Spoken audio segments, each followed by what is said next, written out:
What happens when two bass road warriors spend quality time talking music and life with one of their peers? Find out every Monday at 8 on Notes from an Artist. Bassist, educator, author David C. Gross and bassist and head honcho of KnowYourBassPlayer.com, Tom Semioli, trade dates with the legends of rock, jazz, funk, blues, folk, country, and more. Notes from an Artist. Revealing conversations with the legends who've created the soundtrack of our lives. Every Monday at 8 on CygnusRadio.com. And check out previous episodes on our podcast. NotesFromAnArtist.buzzsprout.com. So, Annie Haslam, what can I say? She is amazing. What an upbeat spirit. What a great storyteller. Oh, my God, you're going to hear some wonderful stories in this interview. And Tom, she was in Renaissance. She was in Renaissance. She was a teenage crush for many an American male in the 1970s, myself included. Interesting how she describes Renaissance not as prog rock, but orchestral rock. And they were certainly in the mix with Genesis, Jethro Tull, Gentle Giant, yes, King Crimson, the Strawbs. And for some reason, and she goes into this, they were particularly popular on the East Coast of the United States. That's where they had their greatest success. If you think about it, if you're coming from England, where do you stop first? New York. So New York was Genesis land. Gentle Giant, you mentioned them earlier, was a great band, but they were pretty well unknown throughout America, except to that prog rock crowd. And you just think of Crimson. All those bands were really big here. And I think a lot of it had to do with the fact that it was close proximity. Almost the same as all the records went to Liverpool. All the R&B and stuff started there. I think there was some sort of symbiotic relationship there. Right. And Renaissance, of course, started by former Yardbirds, Keith Relf and Jim McCarty. She discusses also being engaged to Roy Wood, which was the funniest few years of her life. She talks about her friendship with Sandy Denny and also reveals a hysterical story with Eric Idle trying to free Paul McCartney when Paul was arrested in Japan in 1980. Yeah, guys, you're going to love this. This is a wonderful story. We've got a lot of great music in it, and that's enough. So why don't we just start the interview. Hi, Annie. All right, there you are, Annie. How you doing? David, I see you. Boy, David, you're usually on top. How did I get on the top of the screen here? No, you're to my right, or to my left, as the case may be. Where do I know the name David Cross from? David, where does she know you from? I don't know. I'm a bass player. Oh, that's probably what. Yeah, we're both bass players. And I got to tell you something else, Andy. David that's plays really more notes than I do. It's a good name for a bass player. But Annie, you know what's really interesting? My sister was good friends with Jim McCartney in the 60s. Oh, what a spirit he is. He's a bit naughty, though. but we all as British are, of course. Rick Wakeman being the worst. Yes. He gives great Hall of Fame speeches. I love it. My ex-wife, her sister was married to Ian MacDonald. So I've been stuck with you Brits forever. Of course, I know Ian as well. Yeah, of course. How is he doing? Last I heard, he's doing very, very well. Good. Yeah, he's always at the Cutting Room in New York City. That's his hangout. So if you need to find That's right, he's a butcher. I've got new friends down at the Cutting Room. Yeah, Steve Walters is a huge Renaissance fan. I opened up. No, I didn't open up. What am I talking about? I was a guest with my friend Jan Close, who's a singer-songwriter. I don't know if you know him. He's pretty brilliant. And that was just before the pandemic, though, of course. David, tell Annie about our pod performance at the Cutting Room, which we're planning on. Well, yeah, we had a meeting with Steve about, I guess it's almost 4 weeks ago. Basically, we actually thought that Comrade de Blasio would have opened up a little bit better than he has. We were going to do something called Podformances, which is where we would do what we're doing now, but in person, live, and the artists that we were working with would go and perform. So we had Ron Carter was going to be our first one, which would have been very, very easy because all he had to do was bring a bass. Right. And so we're hopeful that that's going to transpire. Just we have to wait a little bit and see exactly how the city deals with the vaxxers and the non-vaxxers and the this and the that. I've got a Christmas show booked at the Sellersville. That's the only thing we have. We lost 2 years' work, which you probably, obviously realise. And we were going like all over the world. Brazil. I was going to Portugal with Patrick Moraz. We were doing a duo thing at a festival there. That's gone, and I don't think they've recovered from it because I don't think they're doing it again. But again, there's so many things that that limit musicians now in Europe, which is a visa situation, you know. Right. And, but I've got my Christmas show coming up in Sellersville.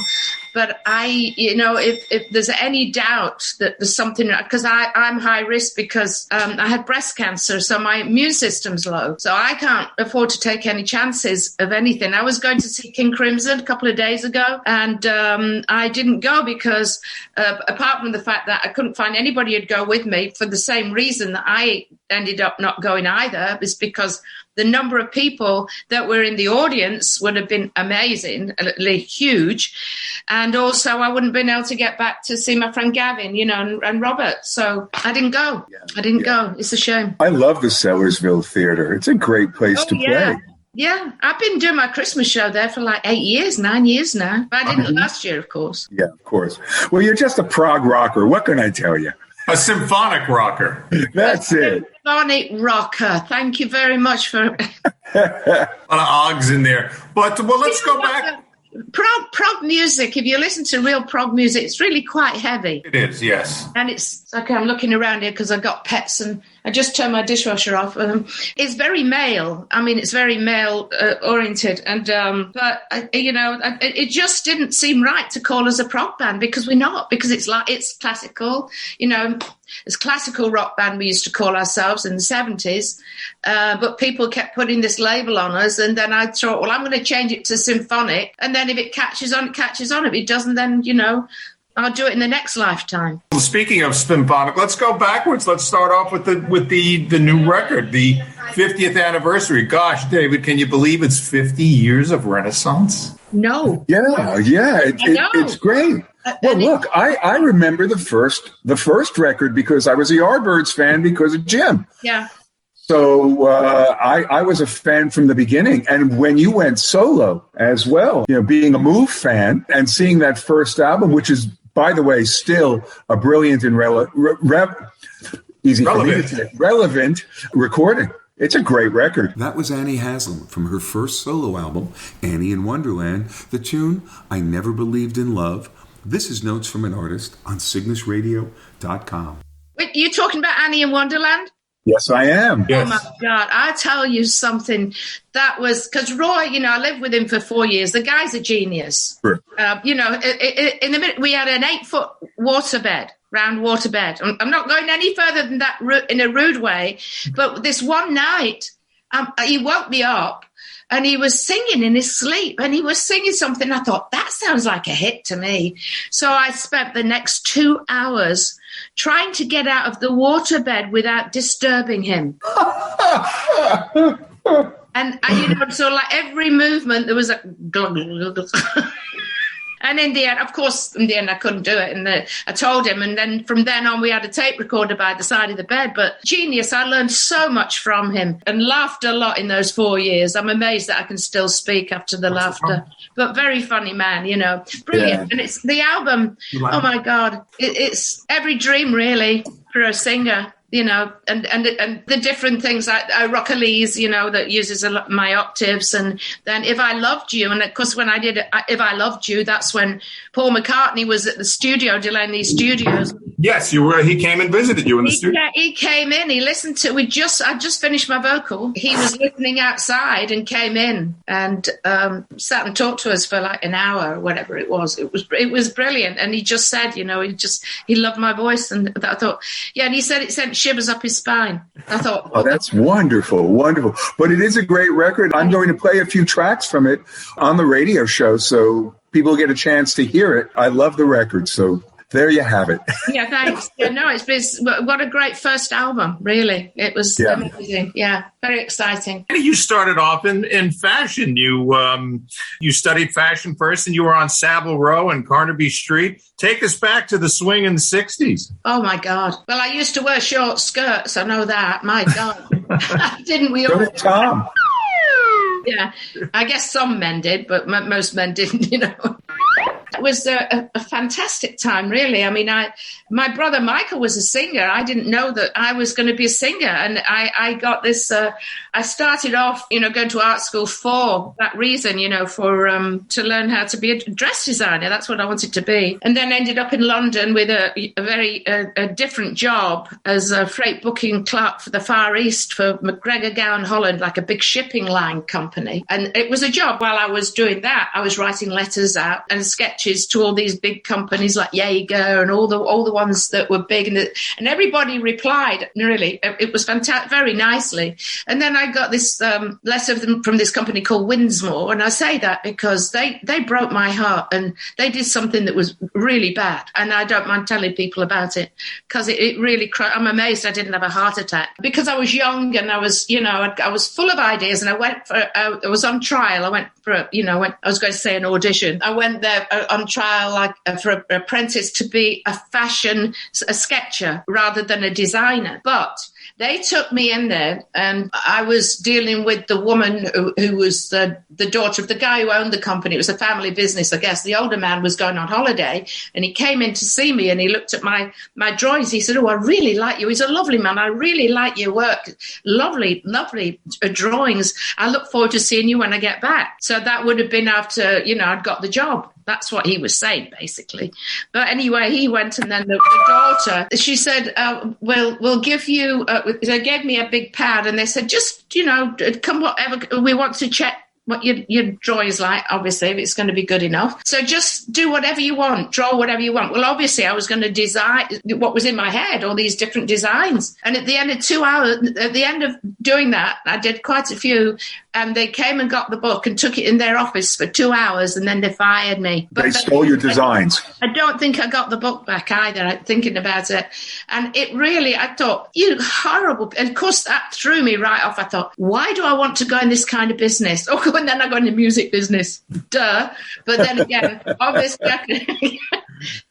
that was similar in some ways, but yeah, that you get a lot of hard knocks in that as well. But joining Renaissance was like, that was it. Changed my life forever. I was meant to be in that band. And it was all the other things were, they're stepping stones, and I wouldn't change a thing. That was Renaissance doing Prelude from the album of the same name with our guest, Annie Haslam, on vocals. This is Notes from an Artist on CygnusRadio.com. I wouldn't change anything because it all leads, it's like if you take one person out of your life, everything changes. Absolutely. Okay. Now you joined, you answered an ad in the Melody Maker like so many people did. We had the Village Voice in New York. You had the Melody Maker. That's right. And you were part of the Bieber crowd. So, I guess. I had a Bieber coat. It's still in my wardrobe, but I can't get my arm in it even. It's so small. Well, any comment on the synergy between music and fashion? One of the most fascinating passages in George Martin's book, All You Need Is Ears, which he wrote in the 80s, I think it was, or maybe even the 70s. He talked about how important fashion was in music in the sense that he says people listen to music with their eyes. And he commented on the Beatles, and he said as talented as they were, obviously, they were gorgeous. They were amazing to look at. Yeah. And that George Martin, according to George, was that people give you a chance to like them based on the way you look when you walk on stage. So, and you've always been very, very theatrically bent, let's say. I guess, but not over the top. I was kind of very, very low key. I didn't wear glitter, and I didn't have my boobs hanging out, and I didn't wear flowery dresses because that's not who I was. I didn't wear. I don't know. People wear stiletto heels and walk down steps. I've no idea. But I sang barefoot. When I first started out, I didn't wear a bra. I didn't wear any makeup. Nothing. That's different now. But there you go. That's what they call AGE, right? But your audience is related to that. Your audience is related to that. We're all, we're all growing old together, basically. But I think that these days, it's so important as well. You're talking about fashion. It's really got to be the whole package because something can throw. I went to see Johnny Mathis. He's one of my favorite voices ever on this earth. And it was in Atlantic City, and I went with a friend of mine, and he came out on stage and he had a suit that looked like it was 10 sizes too big. But not only that, it was all wrinkled like it had just come out of a suitcase. That was Johnny Mathis, 1957, doing Wonderful, Wonderful.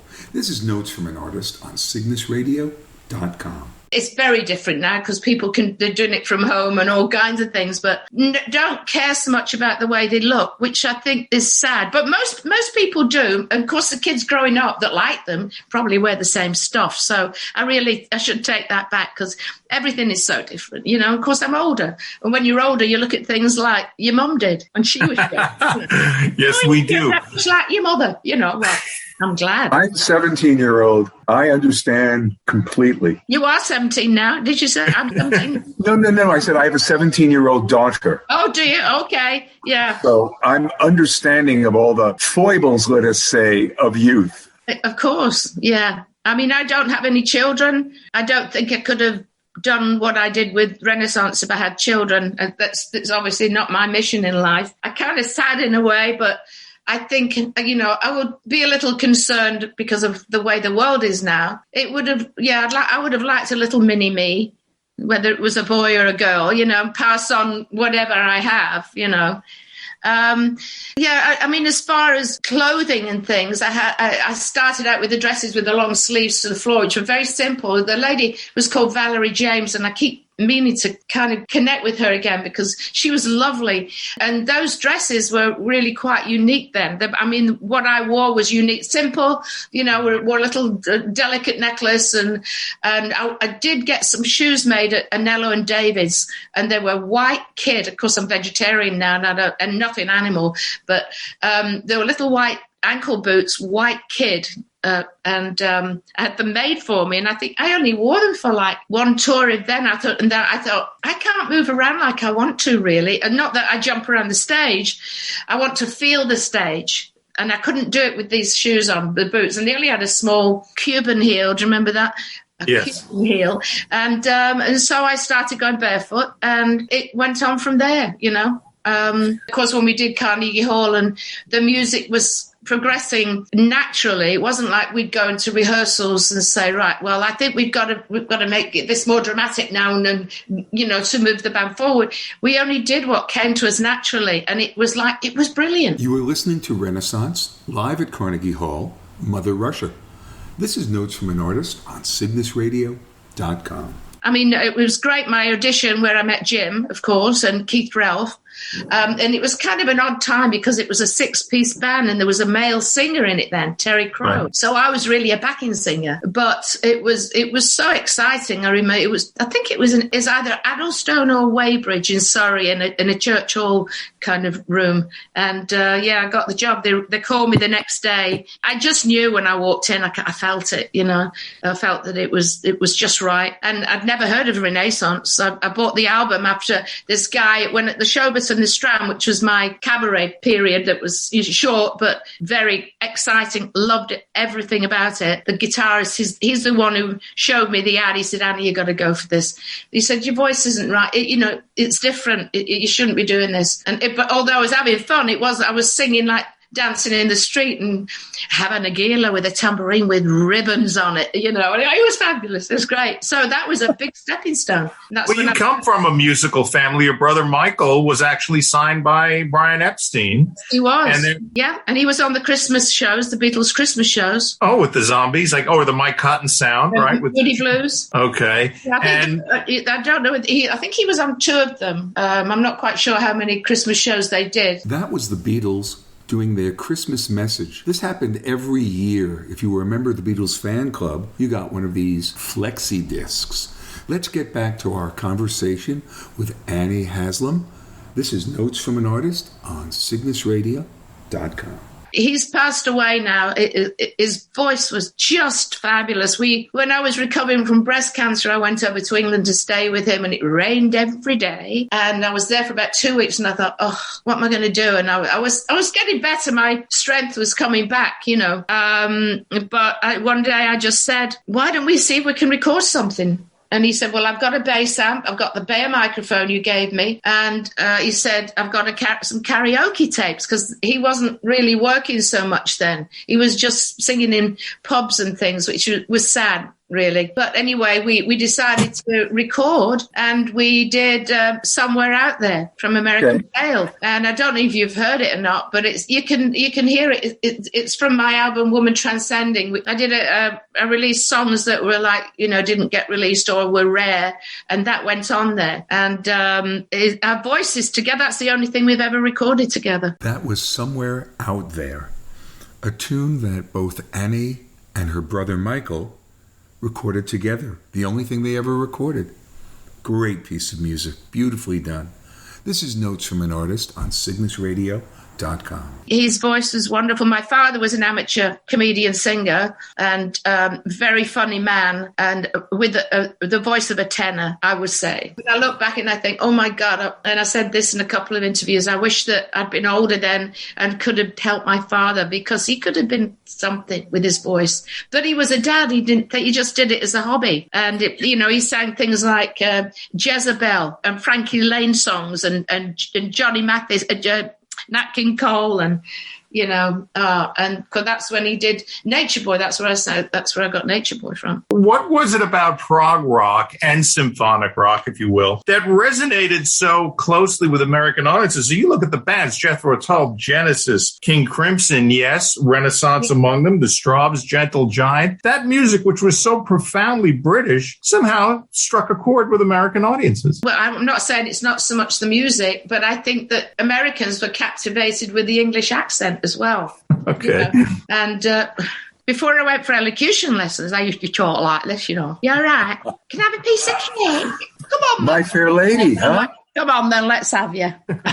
That was The Rain in Spain from the soundtrack to My Fair Lady. This is Notes from an Artist on CygnusRadio.com. My mum and dad had the foresight to send me to elocution lessons when I was about 10. And they must have known something was coming up for me, because they couldn't really afford that. They couldn't, but they sent me for elocution lessons. Your singing teacher, Sybil Knight, she's the one that discovered that you had a 5-octave range. She's the one who brought it out in me, because, the exercise. I wish, though, when you're growing up, you're changing every day. And this was like when it was 68, around that time, 69 or whatever. And so I didn't think, I thought, when I realized I could sing, I thought, oh, this is great. I didn't think that I should learn an instrument or learn how to write or read music, which was a shame, because the number of times that if I learned to play a guitar, even though Roy bought me one, he bought me one when we split up. He bought me an acoustic guitar, because so many people have said, "Can you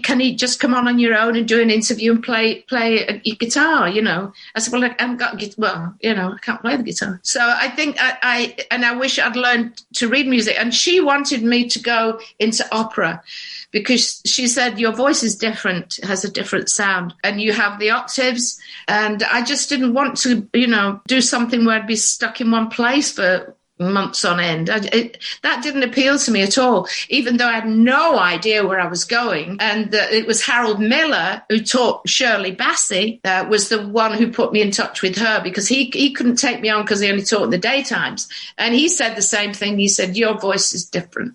It's got something different to it. And he said, I really would like to work with you, but I had a day job. So that's why I went to Sybil Knight. That was from a Genesis tribute record. This tune was called Ripples, and it featured our guest, Annie Haslam. This is Notes from an Artist on CygnusRadio.com. When you were studying with her, were there any arias that she introduced you to that really stuck? No, not really. It was a lot of exercising. And my memory is so full of so much stuff that I just can't get to a lot of it, But I found something the other day, and it's a piece of paper with her writing on it, and it was called Vakai. And it was some kind of a piece that we did where I exercised. And I've got it. I found it the other day, and it's in like immaculate condition, this piece of music that she wrote out. Not for me to read, but the words were on it. But I just remember mainly, she probably did, but I had a love for not particularly opera at that time, but classical music. Yes, the guy who really started me off, my boyfriend at the time, Eric Peacock, he's the one who really saw that I could sing when I got drunk at parties, and he'd say, I think we're going to have to put you in for, your brother Michael can sing, so we're going to put you in for some talent competitions. was, my God, I was winning them. And I remember though, I remember this pub in the East End of London. It was a bit, I think it was like a Cray Brothers haunt. Remember the Cray Brothers? Yeah, I do.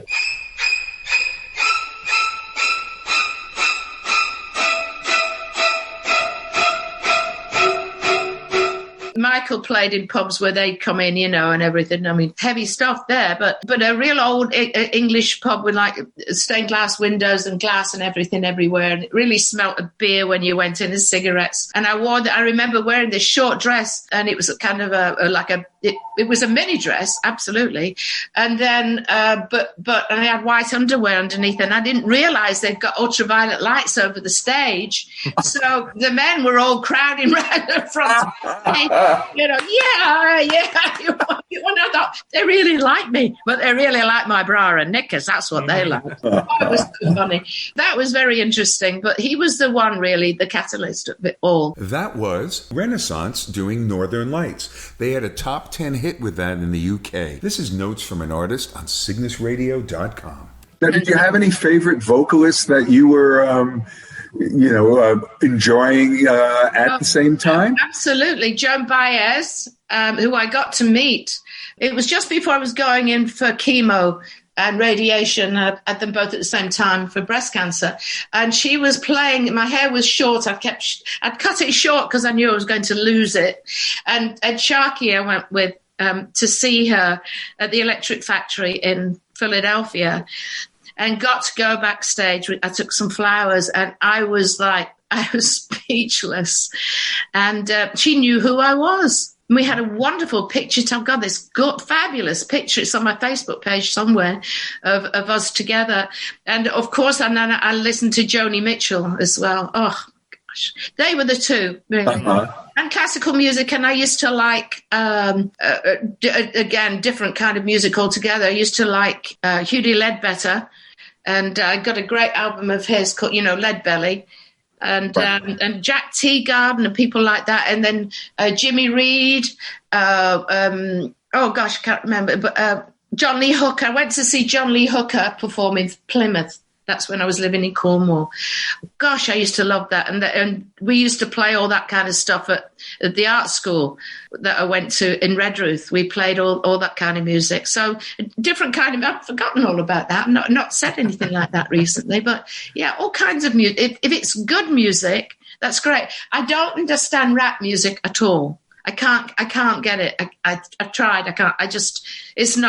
It's not my... How about Sandy Denny and folks in the... Oh, gosh. Of course, Sandy, yeah. Sandy and Fairport Convention opened for us at the Academy of Music in 1974 in New York. They opened up for us. We did that. It was the first time we played with an orchestra. Wow. And I think that's when Howard Stein, who was the promoter, came on stage and played piano with John Townt before we did the show, before we did the main show. Or was it in the break in the middle? But I do remember at the end of the show, millions of rose petals came down on everybody in the theatre. I'll never forget that as long as I live. Wow. But Sandy, oh my God, what a beautiful woman, and inside and out, but she, and very gifted, because I found that during my career, most women didn't want to speak to me. They're very competitive. I'm not going to name names, but you'll be surprised. I won't. Didn't want to name them. What horrible. Why can't you just say, I love your voice, That's all I wanted to say, but no, you can't even come and say that, or, get a handshake that's like a wet fish kind of thing. Sandy she was the only one, really, that was just a real person.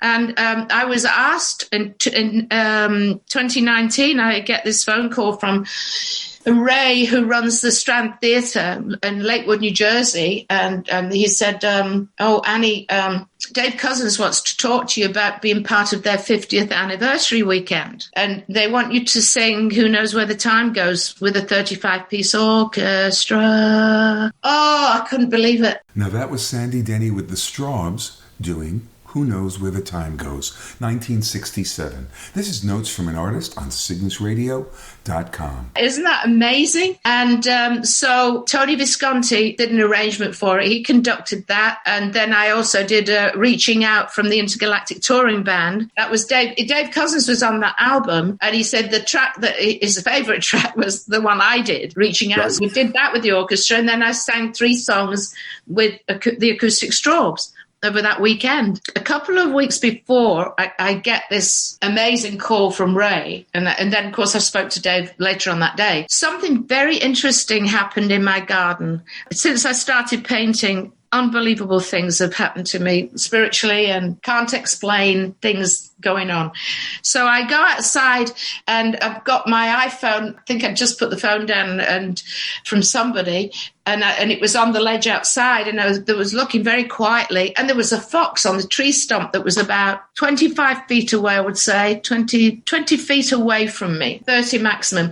To the left of that was a big holly tree, but there was a fox sitting on the stump and it was raised up, and so it was like leaning on the stump and eating something or whatever.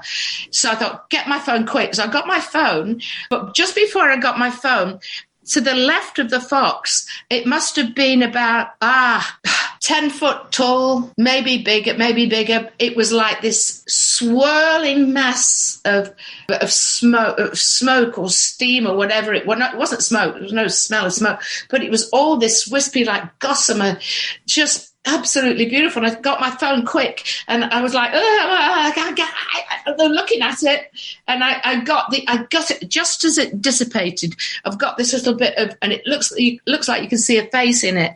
But then I got that phone call 2 weeks later, or it could have been a week later, and I immediately thought, I think that was Sandy in my garden. I know everybody's going, get away with it, Go and play down your own end, as they say.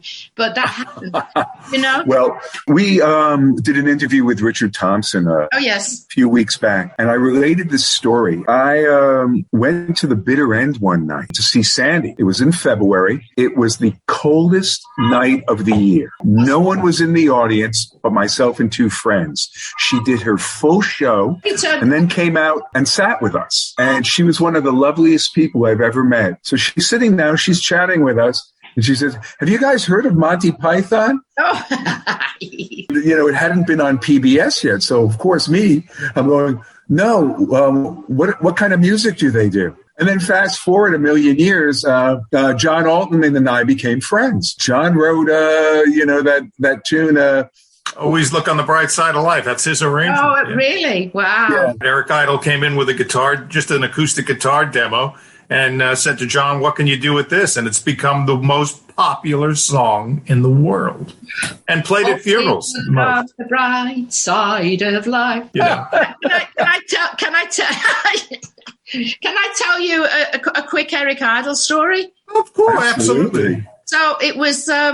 Let's see, what year was it? It was when Paul McCartney was, he'd been arrested in Japan. 1980 then, right? 79, 80? So you must have been probably 79, because Michael Dunford and I went up to Warner Brothers offices in London. And I think we'd gone out to dinner with the managing director, who was a really great guy. And then we came back to the office to get some champagne or whatever. And then it's after hours, Eric Idle comes in and Chrissy Hind come into the office. And so I think we were having a drink, I can't remember all the details. I wish Mickey was alive, because he'd probably remember, but it was ridiculously funny, of course. So Eric says, "I think we should call up the Japanese embassy and try and get Paul out." Chris, whatever he was, because we were all drunk, And he's like, "Hey, I'm calling these people up." And oh my God, it was so hilarious. And then I went to see him at the Tower Theatre with my ex-husband, and he was hilarious, of course, and met him afterwards and brought it up. And I don't know if he really remembered, because he was out of his head. We all were. But he did put something on his Facebook or somewhere, and he said, "I met a very nice young lady yesterday called Anne." which was me. And he said, I think we did, there was something we met, whatever it was funny, but I'll never forget. Just, I can see us all in that office drinking away, and he said, I think we should call up the Japanese embassy. We couldn't stop laughing, so he did. He was what a great guy, though. How funny. Oh, gosh. But, yeah, that song's amazing, isn't it? And what a way to look at things. Look, you've got to look on the bright side of life, especially now. It's even harder, but you're going to do it. You can't give up. You've got to keep going forward. When we look at your career with Renaissance and, of course, even your solo career, we're talking about the album era. And for some of our younger viewers who don't know what an album is, I have one right here. I don't know if you remember that one. Yes. That's a record album. David, look at this. John and Mickey are wearing my jackets. They're both my jackets. Oh, those are jackets, all right. Yes, they are. I wore something similar to that when I was playing with John Parr, and my mom said, "Oh, my God, you can't wear that again." Well, let me ask you, Annie, in an age of streaming and Spotify and playlists and algorithms and YouTube and Instagram, is the album format, as you are just presenting here with the latest Renaissance live album, is that still relevant nowadays? Do you think it is? I don't know if it is, to be honest. Of course, there were a lot of concept albums, weren't there? Not many people are doing that now, except for us heritage. I hate to say the heritage. Well, it's true. Heritage bands, a lot of people are just doing singles and putting them out on iTunes, aren't they? And just streaming things. I don't understand a lot of it. I remember I spoke to somebody at Warner Brothers about royalties that haven't been paid still. I don't think he's there anymore. This was a few years ago now. And he said, Annie, and I'm amazed I got through to somebody to speak to, because as an artist, you rarely get through. Oh, yeah, you might have different phone numbers and things, whatever, but I didn't want to bring a lawyer into it because you got to pay them. So I did speak to this guy, and he said, Annie, I'll do my best to look into it for you. But he said, there's so many artists on Warner Brothers, of course, the same situation. And now people are doing all these digital downloads and all this kind of thing. And he said, it's an absolute mess. And nobody really knows how to deal with it. Yeah. So there's a lot of people like us that could really do well if we could get that money to survive that is owed to us. But the chances of that really are very slim. To put things out like in solo songs, like, my friend Jan Close, we did a cover version of Don't Give Up. He's like, his voice, he's got the whole package. He's a great songwriter himself. Looks great. And he's got the drive and personality. He's got the whole package, And what he has been doing, he's working on an album now, but he's mainly been doing just one-off singles and doing it like that, getting in the iTunes charts. And, I don't understand all of it. I mean, there's so many avenues where your music is. I would say it's waning. It's not raining, it's waning. But I can't give you any better answer than that, because I don't understand a lot of what's going on. I only know that there's so many places to place your music now. You can record from home, and you can make an album at home if you wanted to. You can make an album on your phone, yeah. Yeah. And there's, because most people download things, and the physical, after the 50th anniversary one we just did, we might not do anything else like physical like that, even though, a lot of fans our age want that. That was Ashes Are Burning from the 50th anniversary Renaissance album of the same name. It's a live record featuring Jim McCartney on drums on that track. Jim was the original drummer for the Yardbirds. He's still playing with the Yardbirds, and he was also in Renaissance. This is Notes from an Artist, cygnusradio.com. Talk about inviting Jim McCartney back as a special guest. Yeah, that came full circle, didn't it? My gosh. Well, I've been in touch with Jim. I went to see him in New York at the Iridium. Oh, yes. With the Yardbirds? Jan was opening up for him, I think, there as well. And who else was there? It wasn't the Yardbirds. It was just Jim. Okay. Jim on his own with his band. They were fabulous. That was the last time I'd seen him since 6 years ago, something like that. I said to Rave is my other half in the band now. He's wonderful, the keyboard player, and he's a very clever man, and he helps a great deal. And I said to him, I said, we really need to make this special. And I thought, well, I still want to put my paintings up, but use different paintings because they're different songs, Mm-hmm. And then I said, I think I'm going to see if Jim McCartney will come over. And I thought, oh my God, what a perfect idea. So I contacted him, and he immediately said yes. He came over. I think he did a couple of shows as well while he was here before our show down south in a little club or something. But he was here, and he did a great job. Everybody loved him to bits because he's such a beautiful spirit. His personality is fabulous, And I've got some great little videos. I want to put the disc or whatever, download or whatever, at some point of that tour. I wanted to do it for the actual package, but it was amazing that I could even get through that. And Rave didn't start mixing until the following September after the October because of the pandemic. We didn't even, we didn't feel right to do anything productive or artistic. So yes, I was very happy that it came out. Cherry Red Records in England, Mark Powell in particular is always been a great friend to the band, and they put out over the last year the major albums, Renaissance albums. They bought the catalogue up from Warner Brothers, and they put in box sets, if anybody's interested in that. Some people don't know. And the box itself was fabulous. And I thought, we've got to try and get this for the 50th anniversary. I like it. Because before we used this kind of long one, and it needed to be different. So I contacted Mark, and they got their boxes from somewhere over in Europe. And so they helped put it all together for me, and that was wonderful. It changed everything. Yeah, so all the albums are out, and they've got booklets, and it really great. And that's why we've got that lovely box, the set, and it's really, really substantial, isn't it? You could throw it out into the street, and it probably wouldn't mark at all. God knows what it's made from, You know what I mean? It was fab. So that was. I'm very proud of it. I'm really happy that Jim got to be on it. So thrilled. I think we did it. I never thought when I was when you're younger, you don't even think that far ahead. What we're going to be doing in my 70s. You just don't think about it. Well, great stuff. Thanks for talking with us. And we're going to play tracks from all your records. We're going to do a track on the Intergalactic album. Oh, gosh, what a great album. I got that when it first came out. But you know why I got it? Tom probably too. It had Percy Jones on fretless. Yes. You've got quite a resume of bass players. Percy Jones. I thought you said Pussy Jones. That's what we call him. Oh, my God. No, that's my old girlfriend. Oh. And how about the recording you did with John Wetton? That was, you worked with John. Wasn't he? Yeah, he was in. Renaissance for a few shows, wasn't he? He was in 4 shows with us. Did one of the big ones was the Reading Festival, of course, and then he moved on to Uriah Heep was his next one, I think, and then of course Asia, King Crimson as well. He was in. Sure, yeah. Must have been after. Yeah, I've been fortunate, very fortunate. I've worked with Steve Howe. We did write.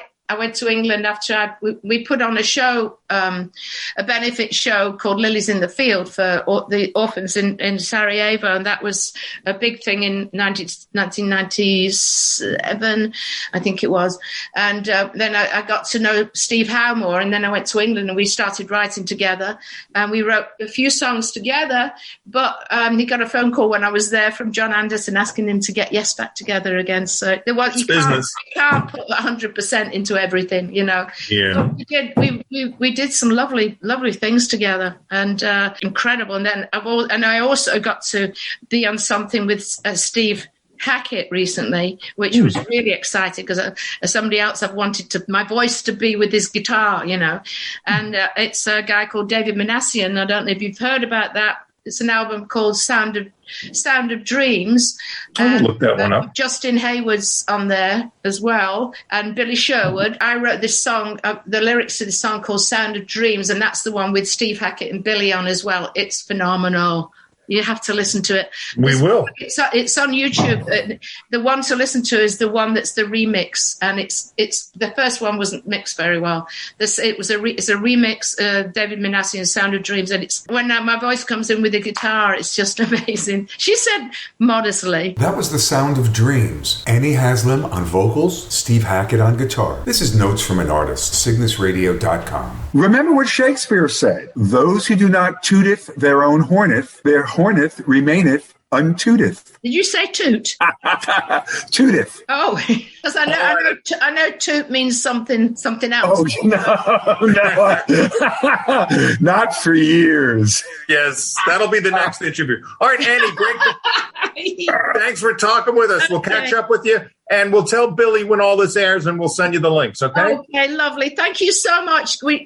Give back. Can you give my Facebook page a thing? We'll be on it. Absolutely. We'll copy something. All right. Thanks. Thanks, David. Well, that's our show for tonight. I want to thank my co-host Tom Semioli and, of course, Annie Haslam for a sparkling interview. Don't forget to check out their new record, the new Renaissance recording, Ashes Are Burning, the 50th anniversary. I also want to let you know we are now being sponsored by DR Strings. And I also want to let you know that we are archiving all of our shows via our podcast, Notes from an Artist. You can find that on all major podcast players or at notesfromanartist.buzzsprout.com. So this is David Gross with my co-host Tom Semioli, thanking you for listening and have a great week. See you next week.